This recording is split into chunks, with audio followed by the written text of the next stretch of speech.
चिड़ी चोंच भर ले गई, नदी न घट्यो नीर, दान दिए धन घटे नहीं, यूं कह रहे साहब कबीर।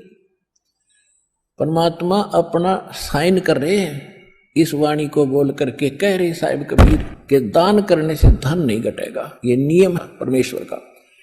और दान सुपात्र को करे। गुरु बिन माला फेरते, गुरु बिन देते दान, गुरु बिन दोनों निष्फल हैं, चाहे पूछो वेद पुराण।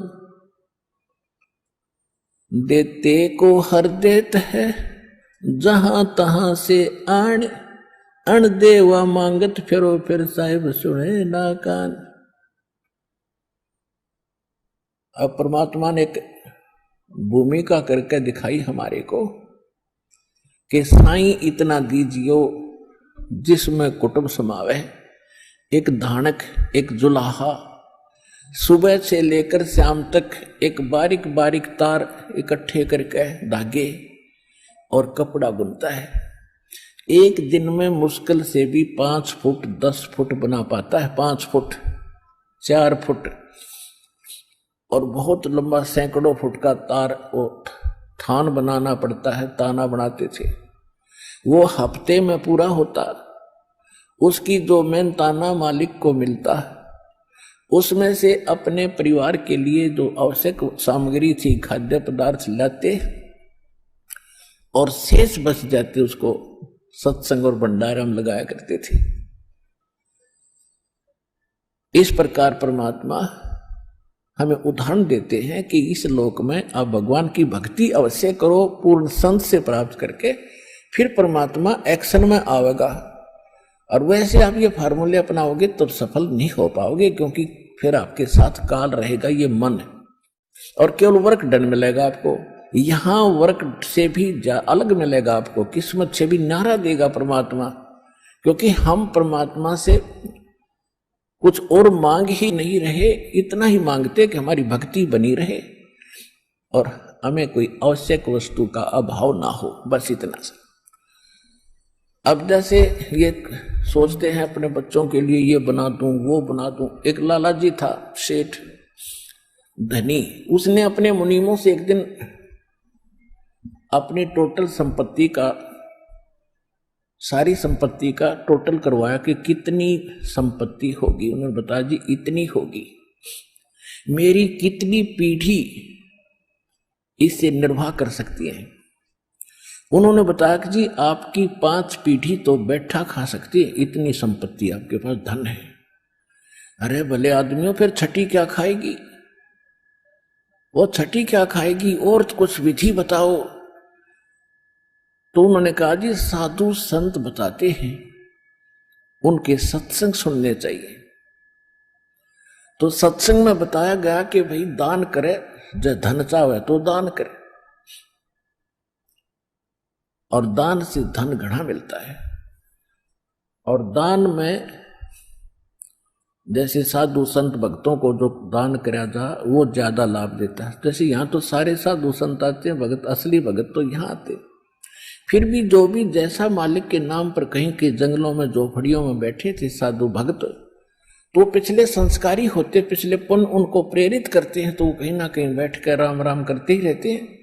लेकिन भविष्य का चार्जर उनके पास है नहीं, पिछले पुण्यों उनके पास है, जिस कारण से प्रेरित होकर के इतना बड़ा फैसला लिया, जंगल में बैठे या कहीं भी कोई साधना कर रहे हैं। तो उनके पिछले पुण्य ही वहां फल रहे होते हैं। एक आधे को आशीर्वाद दे दे, उन्हें लाभ हो जाए, उसको रोटी मिल जाए, ऐसा चल रहा था इनका काम। तो एक साधु था और पति पत्नी थे, दोनों वहां रहते थे। उनको मालूम था यहाँ भगत हैं। तो उस लाला जी ने क्या किया, सेठ ने सभी मुंशियों को कहा कि नौकरों को साथ लो और आसपास जितने भी साधु संत हैं सबको आटा दे आओ, किसी को जो मांगे खांड दावल चाल सब ले जाओ और दे के आओ। अब देते हुए आ रहे थे, उस भगत के यहाँ आए। उन्होंने कहा कि ले भगत जी, हमारे लाला जी ने आपके लिए एक सीधा भेजा है, यानी आटा चावल खांड नमक आदि दाल आप ले लो। उसने अपनी पत्नी से कहा कि देखना कितना सामान अपने पास है। उसने कहा जी शाम का है। दिन में गई थी, शाम का हमारे पास है। शाम का है कहा जी। उन्होंने कह दिया भी हम नहीं लेते, हमारे पास शाम का सामान है। तो वो कहने लगे रे भगत फिर कल भी खा लियो। बोला कल की कल देखी जाएगी, अब नहीं ले हम। बोले कमाल की बात है। उन्होंने नहीं लिया तो वापस लेकर आ गए। वो सेठ ने पूछा तुम दे के क्यों नहीं आए? वो एक और वहां भी था, उसने गिन रखे थे, सारे गिनवा रखे थे। उसने कहा जी उन्होंने ये नहीं लिया। क्यों नहीं लिया? उसने ये कहा कि शाम का तो है, सुबह का भगवान और देगा, आप देगा, हम टेंशन नहीं लिया करते। अब उस लाला जी का सिकरो घूमया फिर दिमाग का। अरे तेरा गजब हुई हो, मैं तो छठी पीढ़ी का ठेका ले रहा हूं, सुबह की भी परमात्मा पर छोड़ दी। वहां से चलकर वहां आया, उसने पूछा कि भाई आप ऐसा निर्णय क्यों ले रहे हो, भूखे मरोगे? भूखे, वो कहने लगे भूखे मरा करें वो जो भगवान पर विश्वास नहीं करते। और हमें भगवान आगे से आगे देता उसने, क्योंकि ज्ञान सुन रखा था। लाला जी को बैठा लिया, कहते मां के पेट में जब आप थे किसने चिंता थी तेरी? यह तो बात सही है। जब आप मां के गर्भ से बाहर आए, आपका दांत नहीं थे, आप रोटी चावल आटा नहीं खा सकते थे, और उससे पहले आपकी मां के सतन में दूध भी नहीं था, हक नहीं था। बाहर आते ही बालक कितना चिंतित है, आपको अमृत दूध पिलाया। अरे तू ठेकेदार हो रहा छठी पीढ़ी का, तेरी बुद्धि भ्रष्ट होगी लाला जी। और गधे की योनि में जागा तू। तेने बोला जी के करूं मैं तो मेरे गया के करूं, कोड इकट्ठा कर लिया तने, पाप का भागी तू होगा, खाएंगी तेरी पीढ़ी। वो अपनी किस्मत साथ लेकर आएंगी, तेरे भरोसे नहीं है। अब क्या करूं मैं तो मेरे गया। जो बोला इसने बांट दे, धर्म कर दे, तेरी जान बचेगी। तब उस लाला जी ने वो भंडारा शुरू किया, धन भी नहीं बचेगा तेरा। तो कहने का भाव यह है पुण्यात्मा, हम तो बहुत लंबा चौड़ा हिसाब लाए बैठे हैं, एक पल का भरोसा नहीं। देखो अंत में आपने इस स्थिति में आना पड़ेगा, और जिस स्पीड पर आप चले इसका कोई अंत नहीं। आज किसी के पास एक प्लाट है और थोड़ा सा जुगाड़ होते नहीं, सोचे एक और लूं, और फिर और जुगाड़ हो गया तो एक और लूं, वहां थोड़ा सा ठीक मिल रहा है, रेट ज्यादा होने वाले हैं, वहां भी दाव लग गया तो 30 चौथा और दूसरे शहर में ले लूं, इतने मृत्यु हो जाएगी। और फिर कुत्ता बन के वहां घूमया करेगा, सैर सपट्टे करता। यह बात आपने याद रखनी पड़ेगी, 101% सत्य है। अब जो आपको दास ने परमात्मा की वाणी सुनाई थी कि सुरपति दुखिया भूपति दुखिया, अरे रंग दुखी बपरीति हो। अब सुरपति देवताओं का राजा इंद्र बहुत दुखी, इसका इतिहास पढ़ के देखियो इंद्र का पुराणों में। कहते हैं एक बार एक ऋषि ने इसको श्राप दे दिया इंद्र को, उसका स्वर्ग उजड़ गया और इंद्र मांगता फिर जंगल में धक्के खा रहा। और फिर कभी देखते हो राक्षसों ने चढ़ाई कर दी, देवताओं का राक्षसों का लठबाज रहा है झगड़ा हो रहा है, और मृत्यु के बाद फिर इंद्र गधा बनता, गधा। तो यहां कहते हैं सुरपति दुखिया भूपति, सारी पृथ्वी का राजा भी दुखी, और रंग दुखी बप्रीति हो, निर्धन तो स्वाभाविक दुखी, उस पर सारी आपदाएं आती ही हैं जब तक वो भगवान की शरण में नहीं आता। जब वो परमात्मा की पावर से जुड़ जाता फिर रंग हो और चाहे राजा हो, परमात्मा तो उनको सब अपने हिसाब से डील करेगा। फिर परमात्मा कहते हैं कहे कबीर और सब दुखिया, एक संत सुखी मन जीती हो। अब आपने मन जीतना पड़ेगा, जीती आपने मन जीती बनना पड़ेगा। कैसे? जैसे एक रंका और बंका नाम के दो पति पत्नी भगत थे और परमात्मा आए हुए थे। परमात्मा क्या करते हैं, आपको वेदों से भी प्रमाणित किया है कि जब चाहे कहीं पर भी एक साधु संत रूप बनाकर वो कुछ समय उस क्षेत्र में रहा करते, क्योंकि वहां उनकी कुछ पुण्य आत्मा होती थी, उनको फिर से चार्ज करते थे, ज्ञान सुनाते थे, माया से हटाते थे और भक्ति में जोड़ के उनके पुण्य कर्म बना के वहां से अंतर्ध्यान हो जाते थे। और उसी समय नामदेव जी महाराष्ट्र के अंदर, नामदेव जी छिप्पी जाति में ये भी प्रकट थे। ये पहले ओम नाम का जाप करते थे। ये पिछले जन्म के पुण्यकर्मी प्राणी ही होते हैं जिनमें बचपन से ही परमात्मा की तड़प होती है। तो ओम नाम का जाप करते थे ओनली, और उस समय भी उन्होंने काफी चमत्कार दिखा दिए थे। लेकिन फिर परमात्मा आए और उस प्यारी आत्मा को समझाया कि इस ओम से ऊपर एक और मंत्र है। अकेले ओम का मंत्र तो इस ब्रह्म का है, और इस जेल से छूटने के लिए 3 मंत्र का जाप है।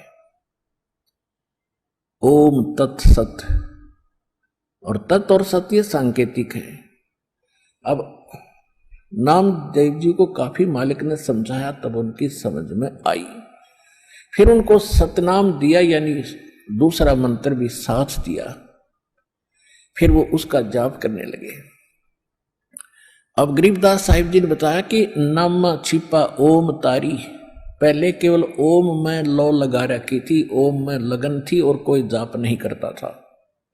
और पीछे सोहम भेद विचारी, बाद में उन्हें सोहम का ज्ञान हुआ। और सार शब्द इन दोनों से ऊपर है, सोहम ऊपर और है, सत्सुकृत एक नाम गरीबदास जी ने अपनी वाणी में लिखा है।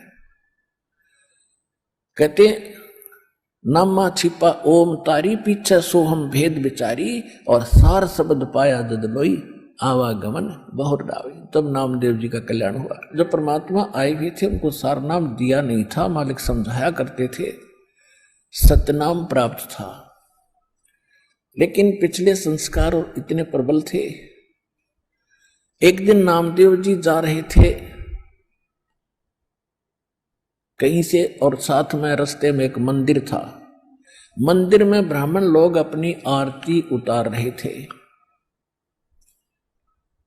और आरती उतार रहे थे, बड़ी लय से गा रहे थे। नामदेव जी के भी वो परमात्मा की आरती का धुन लगी। वो तो घंटियां बजा रहे थे, कोई ऐसे झालर पीट रहा था, लगा रहा था, और उसने अपनी दोनों जूती निकाल ली।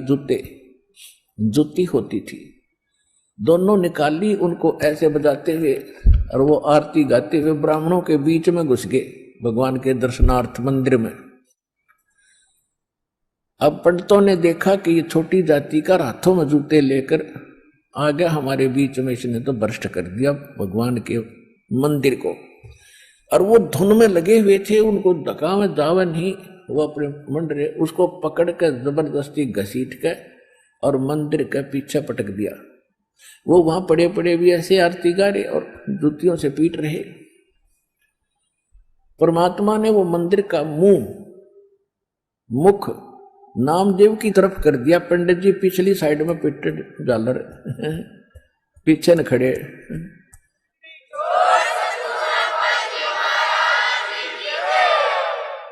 अब नामदेव जी चले गए रंका और बंका, और एक उनकी लड़की थी वंका। नामदेव जी रंका और वंका के घर अधिक जाते थे, क्योंकि वो भी परमात्मा के शिष्य थे। जब परमेश्वर साधु रूप में वहां आ रहे थे, गुरु रूप में रहा करते थे। अस्थायी सटे उनका कुछ समय का था वहां पर। तो जो ही वो उस रंका बंका के घर गए नामदेव जी, और वो लड़की उन भक्तों की, रंका और बंका की,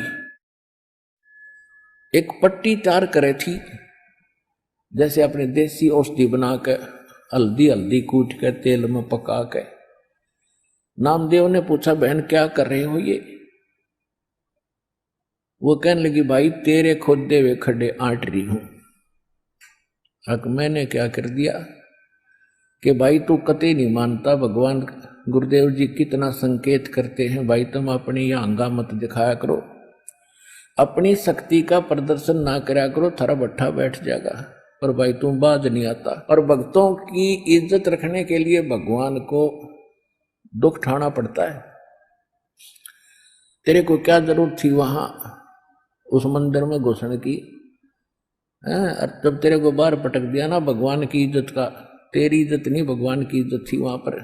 भगवान का नाम लेनिया नहीं रहे वो कोई, सबको पता था कि उसका भगत है, उस गुरु का परमात्मा नाम बदल कर वहां रह रहे थे। और क्या बनती बेरा तुझे, तेरे को जरा सी लगती है तू आंख नहीं खोलता। और परमात्मा ने तेरा मंदिर फेरा ना, उनके हाथों के चोट लागी, हाथ लाल हो गए, उनके जख्म हो गए भाई। गुरु बता रहे थे मेरे तीन बेटी, वो मानता कोई ना, बहुत बार समझा लिया। आज उसने ऐसे ऐसे कर दिया और मैं वहां गया था, उसका मंदिर फेर के आया हूं भक्ति की इज्जत रखने के लिए। और गुरु जी का हथम जख्म हो रहे हैं, चाल दिखाऊंगी। अब वो लेकर गए, पट्टी बांधी, नामदेव पढ़कर तरुणा में रोने लग गया, महाराज मेरे से गलती होगी। बेटा भक्ति भाव में गुरु जी के आदेशानुसार चलना चाहिए आपने जी, आगे से ऐसी कोई गलती नहीं करूंगा, मेरे से माफ करो। अब उसको आगे भी पढ़ाई पढ़ानी थी, ये यहां इसको रोकना जरूरी था, अगले भक्ति देनी थी, सारनाम देना था। इन बकवादों में सारनाम थोड़ा ही फलेगा। चुप हो गया, अगली नहीं गलती करूंगा आगे।